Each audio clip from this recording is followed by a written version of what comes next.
Hola, muy buenas a todos. Vamos a meternos hoy con la parte teórica del tema 2, ¿vale? Resolución de ecuaciones no lineales. ¿Qué nos vamos a encontrar aquí? Un viejo problema que lo que tenemos es que resolver una ecuación de la forma f de x igual a 0, ¿vale? Ese f de x igual a 0 es una función, evidentemente no nos vamos a quedar con tonterías del tipo 2x menos 1 igual a 0, aunque se podría, ¿vale?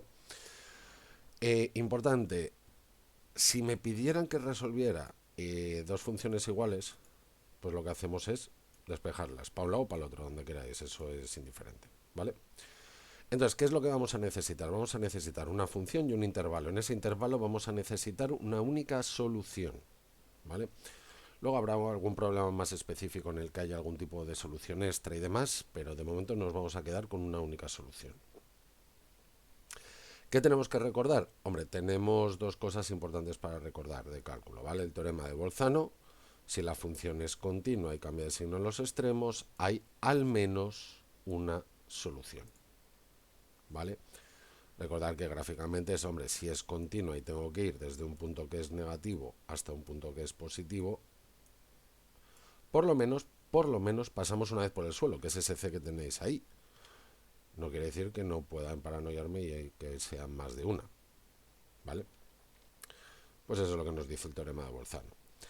Y luego el teorema de Rolle no me interesa. A ver, si me interesa, pues es el teorema que estoy usando, pero me interesa su corolario, que es un corolario, una consecuencia de un teorema. Y el corolario del teorema de Rolle es que si la derivada tiene n soluciones, o raíces como queráis llamarlos, entonces la función original como mucho tiene n más 1.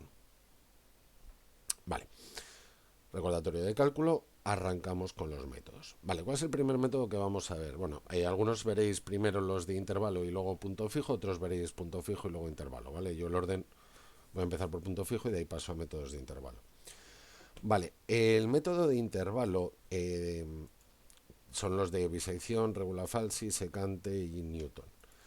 En el método de punto fijo, lo que vamos a hacer es conseguir a partir de la función original una cosa que sea x igual a g de x. Opciones: me las dan ellos en el examen. Opción 2, me busco yo la g. Esa es la más peligrosa, ¿vale? ¿Por qué es la más peligrosa? Porque me puede funcionar o no, depende de dónde esté.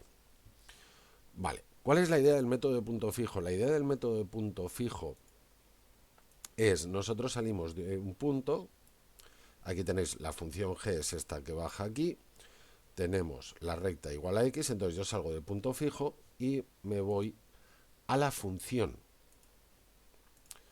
¿vale? Me voy a la función,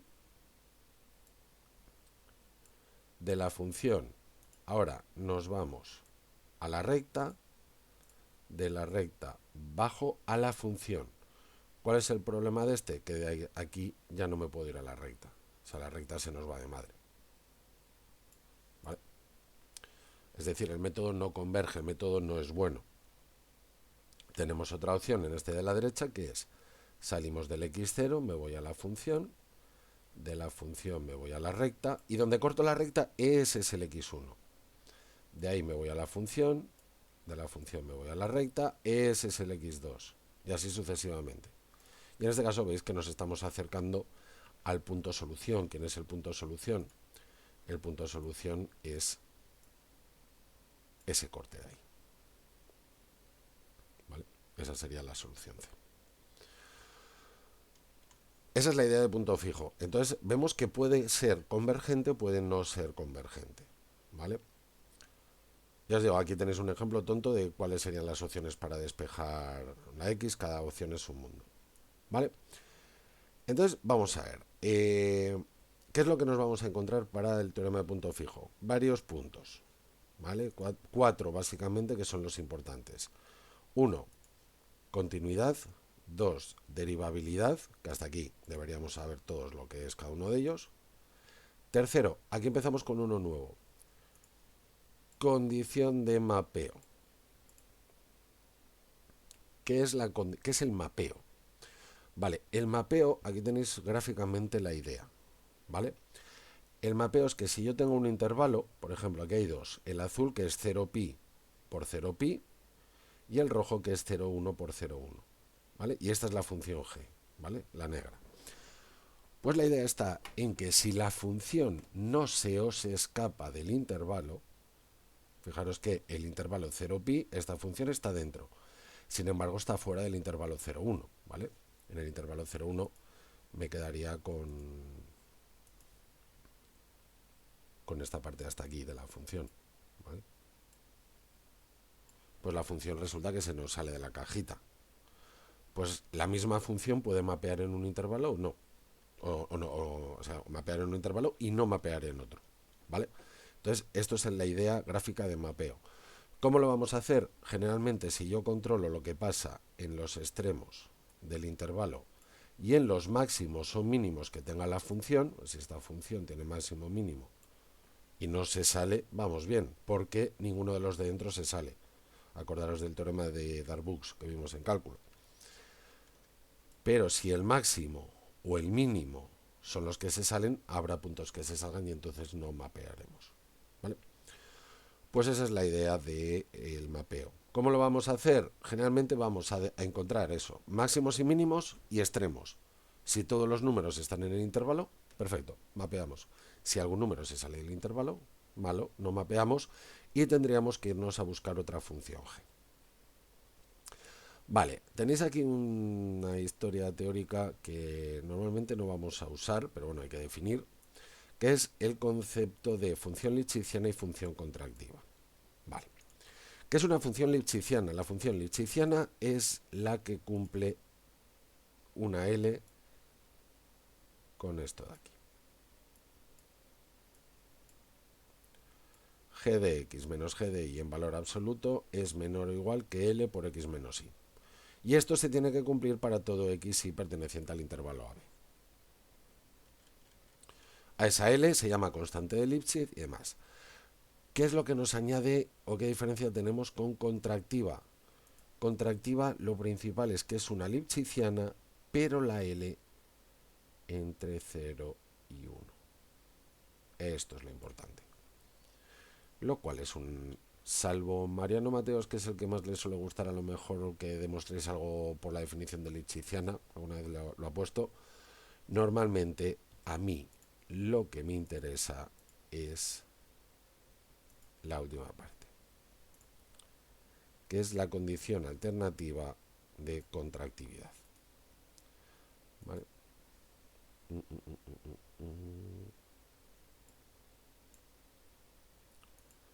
Vamos a marcarlo.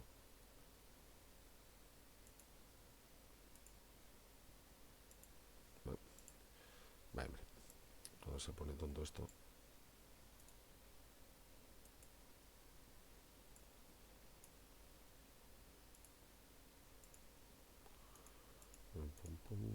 Pues cielo de borde este y de color lo quiero en rojo.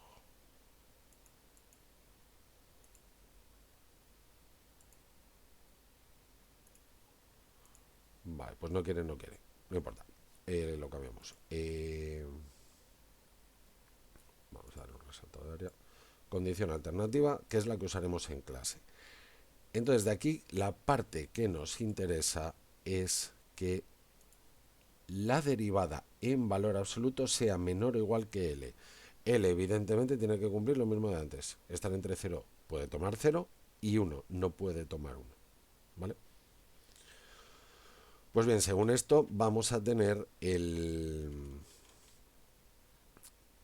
cuatro cosas. Contractiva, mapea, continua y derivable. En función de lo que cumpla, tenemos tres teoremas. Existencia de solución 1 y 3, continua y mapea. Entonces, al menos hay una solución. Recordad, volvemos arriba al dibujo de mapear. La recta y igual a x es la recta que une el 0, 0 con el pi, pi. Si la función mapea, al menos hay un corte, ¿vale? Ahí veis el corte de la recta con la otra. Que no quita que pueda haber más. Si yo no me salgo de aquí, puede haber más de un corte, ¿vale? En este caso 1, 2, 3, 4, 5 cortes, ¿vale? Pero por lo menos uno hay. Esa es la condición de existencia o el teorema de existencia de solución. Teorema de convergencia local. 1 más 2 más 4. Es decir, continua, derivable, contractiva.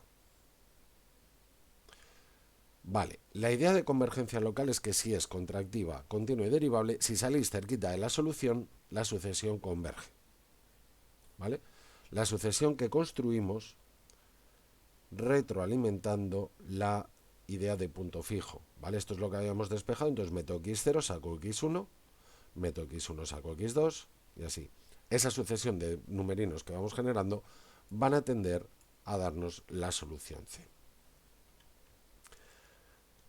Y pero aquí, claro, tengo que salir de cerquita de la solución y a lo mejor no tengo la menor idea de quién es la solución, ¿vale? Convergencia global. Este y el que suelen pedir en el examen. Este es el bueno. 1 más 2 más 3 más 4. Continua, derivable, contractiva y mapea. Cumple las 4 cosas. Entonces, la solución es única. Es decir, ya no tenemos como antes, evitamos esta opción.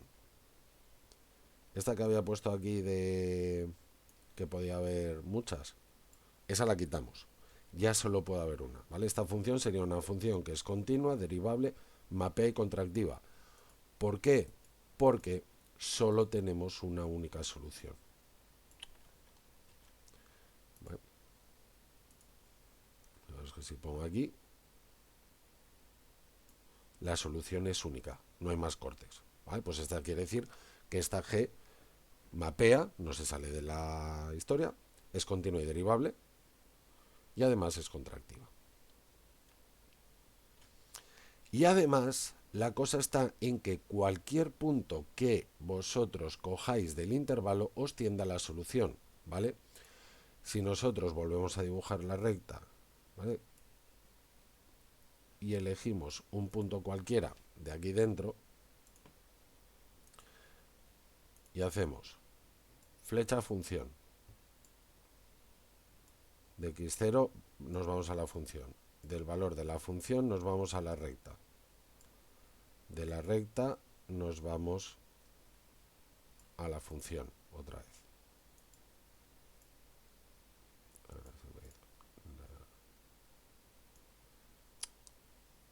Esto es mucho mejor. Vamos a dibujarlo con el lápiz. A ver que sea un poco mi pulso peor. Nos vamos a la función. De la función a la recta. Recta, función. Función recta, recta, función. Veis que llegamos. Si lo sacamos desde otro punto cualquiera, yo vuelvo a pintar mi recta, más o menos una recta, salimos desde aquí, función, recta, me acerco. Si, y así sucesivamente, ¿vale? Esto nos va a pasar siempre, sea cual sea la historia, ¿vale? Entonces ya os digo que normalmente son esos 4 pasos. Vale, estudio del error. Vamos a trabajar con el error. Tenemos 3 expresiones así principales. Esta primera no se suele usar porque para ella necesitamos saber la solución, ¿vale? Nosotros sabemos el x0 es la semilla que elijáis, el L es el número que nos salió aquí cuando estudiamos la contractividad, ¿vale? Esa L.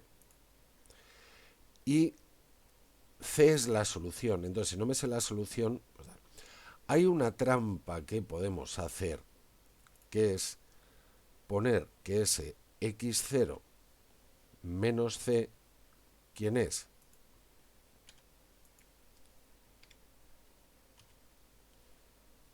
¿Vale? Esto recordar que es en valor absoluto, es menor. Y si nos ponemos en modo cafre, esa diferencia siempre va a ser menor que la amplitud del intervalo. Entonces, aunque no sepamos per se quién es la solución, siempre podemos hacer una cota muy bruta, ¿vale? Esta cota muy bruta la podemos utilizar también en todos los demás criterios que estamos viendo, ¿vale? Por ejemplo, para este de aquí, lo que haríamos es cambiarle el x0 menos x1 y lo tendríamos, ¿vale? También este x0 menos x1 de aquí es menor que b menos a. Entonces, ¿qué es lo que pasa? Que ahí es como si yo os digo que todas las personas del mundo son más pequeñas de 5 metros. No estoy diciendo ninguna mentira, pero bueno, es bastante... Entonces, generalmente, esta suele ser mucho más fiable. Pero si vais mal de tiempo, os dejan usar lo anterior, usamos x0 menos c es menor que b menos a y pista, menos trabajo. Ya os digo, esta normalmente la usamos en el examen, hago x0, x1, la L la de antes y despejo la n. Y esta es la que usaríamos en programación, ¿vale? La velocidad, en MATLAB, en Python, en lo que uséis, esto que lo haga el ordenador, porque si no es un coñazo porque cada paso tendría que calcular lo mismo una y otra vez hasta llegar al error y a lo mejor me lo tengo que comer 27 veces y no voy a estar haciendo estas cuentas 27 veces en el examen, que lo haga el ordenador, ¿vale? Pues esas serían las cotas del error del método de iteración de punto fijo. Vale, más cosas. Velocidad y orden de convergencia. Esto lo que nos viene a decir es lo rápido que nos acercamos a la solución, ¿vale? Nosotros tenemos el error es lo que vale menos mi aproximación, ¿vale? Entonces, si hacemos este límite, aquí lo importante es este i, este exponencial de aquí, este exponente de aquí, que yo lo voy a ir cambiando por 1, 2, 3, 4, 5, 6, lo que tenga que cambiar, ¿vale? Mientras este límite me dé 0, vamos diciendo que el orden es al menos, al menos, al menos, al menos. En el punto donde ese límite deje de ser 0, ¿vale? Cuando, por ejemplo, usamos 1 es 0, 2 es 0, 3 no es 0, el orden es 3. ¿Vale? El primer P que nos hace que el límite sea una constante no nula, fiesta, ahí paramos. Entonces, si P vale 1, la convergencia es lineal, si P vale 2, convergencia cuadrática, etc. ¿Vale? Hay alguna definición más por ahí de esta idea que bueno, también puede ser válida. Rollo de, si el límite está entre 0 y 1, entonces, y esto es un 1 y el límite está entre 0 y 1, la convergencia es lineal, pero si es exactamente 1 es supralineal. Bueno, en función de los valores de K. Para la idea, al final lo que vamos a saber básicamente es el orden de cada uno por separado. Y bueno, cuando veamos algún ejercicio que nos puedan pedir ellos el orden, ya veremos cómo se hace. Es más, queda más claro que aquí a nivel teórico. Bien, ¿qué sabemos del punto fijo? Pues alguien se aburrió lo suficiente para demostrar que el límite del error n más 1 partido por el error de n en teorema de punto fijo es el valor de la derivada en el punto solución, en el punto fijo. Consecuencia, si quiero que el orden sea un poco más rápido, tengo que encontrar una g que se anule en c y su derivada también. A partir de ahí ya voy subiendo el grado. Vale, pues todo esto son métodos de punto fijo. ¿Qué nos metemos ahora? En los métodos de aproximación de raíces, ¿vale? Entonces, bueno, vamos a empezar hablando de una cosa que son los test de parada. Los test de parada básicamente son para saber cuándo paro, como su propio nombre indica. Estos son muy interesantes para programar, ¿vale? Y tenemos varios. Los que valen para todos, que serían ntol, número de iteraciones, ftol. Ftol es lo que me interesa a mí que sea 0. ¿Vale? Recordar que f de la sucesión, yo estoy buscando que f de x sea 0. Entonces, si a mí el 10 a la menos 6 me vale como 0, esa es ftol, 10 a la menos 6. Si no me vale 10 a la menos 6 y me vale que sea 10 a la menos 2, esa es mi ftol. En etol es quiero hacer 2000 iteraciones, quiero hacer 5 iteraciones, ¿vale? Y estos me valen para cualquier método. Luego, para punto fijo, secante y Newton, que no los hemos visto, los vemos ahora, tenemos xtol, que es el error absoluto, rtol, que es la cota del error relativo. Tenéis que calcular el error absoluto de 2 iteraciones consecutivas o el relativo de 2 consecutivas. Y para bisección y regula falsi, tol, que es la amplitud del intervalo en cada iteración, ¿vale? Entonces ahí tendríamos el resultado. ¿Qué necesitamos ver ahora? quiénes son precisamente todos estos. Hemos visto punto fijo, pero no sé quién es secante, Newton-Raphson, bisección y regula falsi. Vale. Método de bisección. El método de bisección es un algoritmo. Calculamos el punto medio, lo primero. Luego la imagen de ese punto y me quedo con el intervalo donde cambia el signo. Volvemos a hacer hasta que o bien ni tol sea lo suficientemente pequeño, es decir, la amplitud del intervalo tan pequeña como yo quiera, el x tol sea o el r tol sea lo que yo quiera, f tol sea la que yo quiera o el número de iteraciones n tol sea lo que yo quiera, ¿vale? Tenéis aquí a la izquierda, todo esto es el código MATLAB de esta función, ¿vale? He puesto la misma función para todos los métodos distintos, la solución en el intervalo, un epsilon acorde a cada método, por los hay que son más rápidos, además. Entonces tenéis aquí 5 iteraciones, taca taca, con aquí simplemente iteraciones. Esto de aquí es para que me salga la solución bonita en MATLAB, ¿vale? No tiene más historia, para que la solución quede un poco más de tal. Y entonces, ¿qué es lo que vamos haciendo? Tengo f de A, f de B. Entonces, punto medio, x1. Voy para x1. ¿Dónde está el cambio de signo? Pues el cambio de signo está aquí. Pues toda esta parte fuera. Y me quedo con esto de aquí. Hacemos la mitad, x2. Pues ahora resulta, esta parte es como si no la tuviera. Me voy a aprovechar de este que no se quiso. Esta parte ahora desaparece. Sí, cuando se ponen tontos estos se ponen tontos, ¿vale? Y volvemos a hacer lo mismo, x2. Ahora me fijo, ¿entre quién me tengo que fijar ahora? Entre x2 y x1. El x1 positivo, el x2 negativo. Pues toda esta parte de aquí fuera. Hemos quitado todo esto. Y así sucesivamente. Entonces fijaros que el intervalito se va haciendo cada vez más pequeño. Y vamos cercando la solución, ¿vale? Estamos usando Bolzano. Es lento, es malo, es... Pero fijaros que aquí en la sexta iteración la solución de este problema es 2, ¿vale? 2 menos 4 medios. Aquí todavía, en esta iteración, fijaros el valor que me da la x siguiente, 1,99. O sea, ya hemos tardado un huevo. Y todavía no me ha dado el 2, ¿vale? ¿Qué error tiene el método? El error siempre es b menos a partido por 2 a la n. Siempre. ¿Vale? Este problema suele gustarles. ¿Cuántas iteraciones tengo que hacer de bisección para tal? Te dicen que el error sea más pequeño que 10 a la menos 6.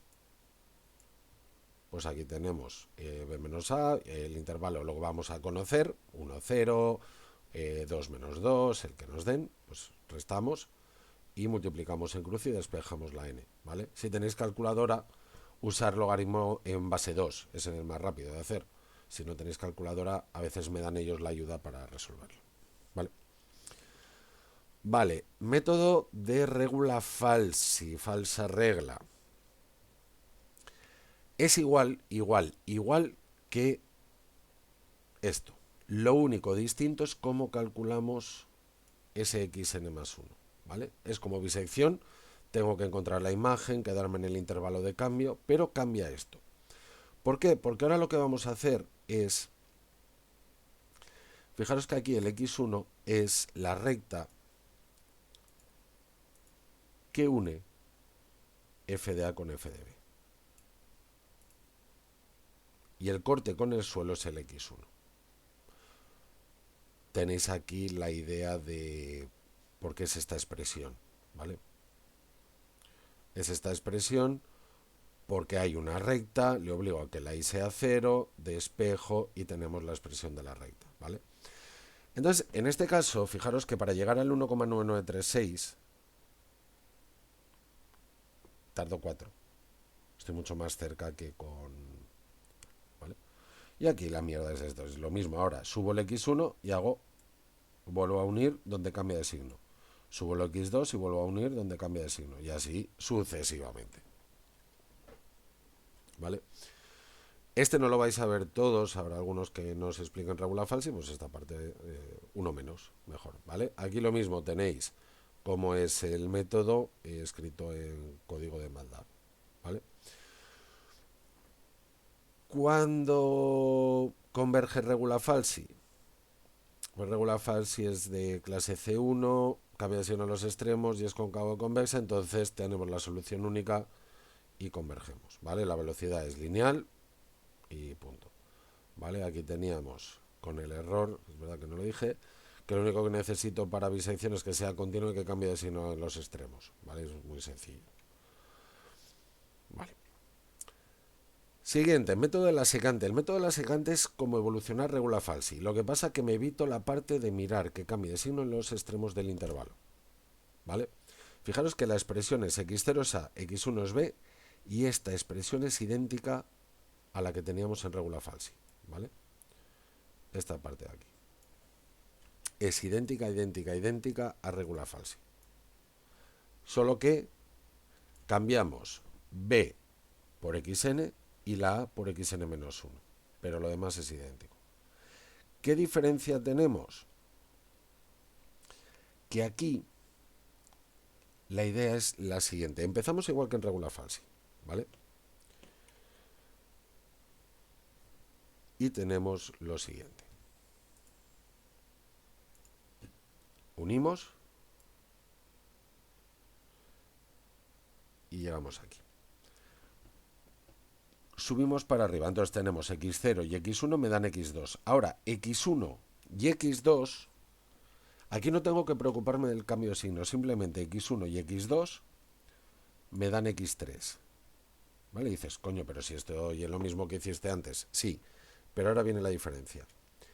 Ahora x2 y x3 son los que me dan x4. Fijaros que aquí ya no hay cambio de signo. Yo uno el 2 y el 3 y obtengo el x4. Esa es la gran diferencia. Aquí los dos anteriores me dan el nuevo, aunque no haya cambio de signo. Claro, ¿cuál es el problema? Que si yo tengo aquí y a largo, me puedo salir del intervalo. Es decir, este no siempre es convergente. ¿Vale? También aquí el algoritmo. ¿Qué necesitamos para convergencia? Un delta mayor que 0, f que sea de clase C2. ¿Qué es clase C2? C0 continua, C1 continua y derivable, C2 continua, primera y segunda derivadas continuas. ¿Vale? La función se tiene que anular en un punto solución, en un punto C, y su derivada no puede ser 0. Entonces la idea de esto es que si salís cerquita de la solución, ¿vale? La secante es lo que se llama un método local. Tengo que salir de cerca. La sucesión converge hacia la solución y además el orden de convergencia es al menos phi, porción áurea, 1 más raíz de 5 partido por 2, que es aproximadamente 1,62, ¿vale? Entonces el método de la secante no nos vale solo con la continuidad y demás, pero si arranca y nos acercamos a la solución va mucho más rápido que cualquiera de los otros dos, ¿vale? Y nuestro último método, método de Newton-Raphson. El método de Newton-Raphson es utilizar una de las definiciones de derivada aquí. Una de las definiciones de derivada aquí nos sale, a ver si la F, que es esto al revés. Está dado la vuelta. Entonces eso me permite escribir esa expresión como 1 partido por la derivada. Entonces desde aquí toda esta parte es 1 partido por la derivada. Esa es una opción 1. Si a todo esto de aquí lo llamáis g de xn, ¿vale?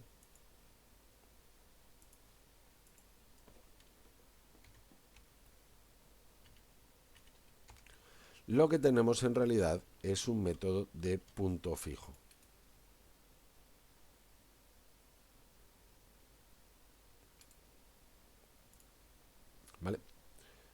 Entonces, el método de Newton se puede ver como método de punto fijo, ¿vale? Aquí tendríamos una opción de arrancarlo como punto fijo, creando este método, y obligamos a que la derivada sea cero, tiquití, y sería otra forma de verlo, ¿vale? Lo podéis ver de una manera u otra, aquí tenéis las dos de cómo nos lo pueden explicar. Y Newton tiene su propio... al ser método de punto fijo, podéis usar los teoremas de convergencia local y global de punto fijo, o Newton tiene los suyos propios, ¿vale? Que normalmente pues, pueden ser más interesantes.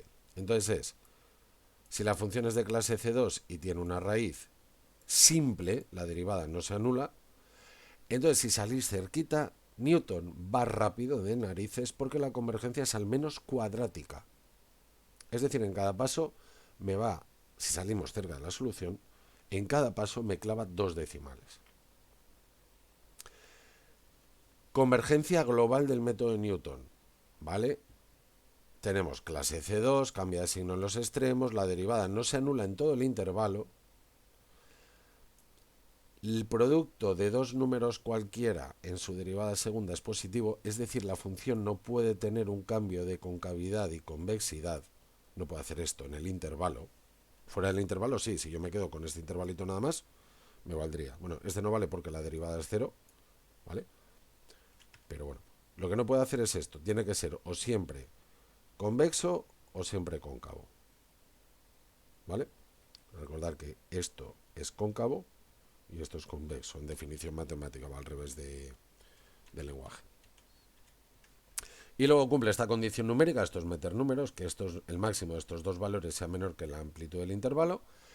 Entonces resulta que el método converge a la solución. Y esa solución es única, ¿vale? Generalmente nos interesa más el local. ¿Por qué? Porque el local es el que nos habla de la velocidad del método, ¿vale? Y demás, vale, como siempre, aquí tenemos el método, los valores que tocamos, fijaros que el 2 lo encontramos clavadito muy rápido, y gráficamente, ¿qué es lo que estamos haciendo? Gráficamente es, cogéis el x0, lo subís y hacéis la tangente a la función en el punto. Y donde corta con el suelo tenemos el x1. Bajo el x1 y le hago la tangente a la función. Y donde corta le hago el x2. Y así sucesivamente. ¿Vale? Esa es la idea de gráfica del método de Newton-Raphson. Vale. Como el método es local, es muy rápido si se escoge como semilla un número muy cerquita de la solución. Entonces a veces nos renta más hacer 2-3 iteraciones de punto fijo, de bisección, y luego empezar con Newton-Raphson que empezar con Newton-Raphson de cero, ¿vale? Y luego hay otra cosa que es los métodos quasi-Newton, ¿vale? Algunos pondrán nombres así rocambolescos, pero bueno, el quasi-Newton de lo que se trata es de evitar aquí el utilizar en cada paso la evaluación de la derivada. Recordar que este método es de Newton. En época de Newton no había ordenadores, entonces era un coñazo sustituir todos los números y demás. Entonces dices, ¿qué hacemos? Para el x1 uso x0, x0 y x0 en la derivada. Para el x2, x1, x1, pero a lo mejor me quedo con el x0 de la derivada. Para x3, x2, x2 y el x0 de la derivada. Y ahora a lo mejor ya para x4, x3, x3 y la derivada en x3. Es decir, mantenemos la derivada 2, 3, 4 pasos y luego la recalculamos en el cuarto, en el quinto, en el sexto, en el siguiente paso.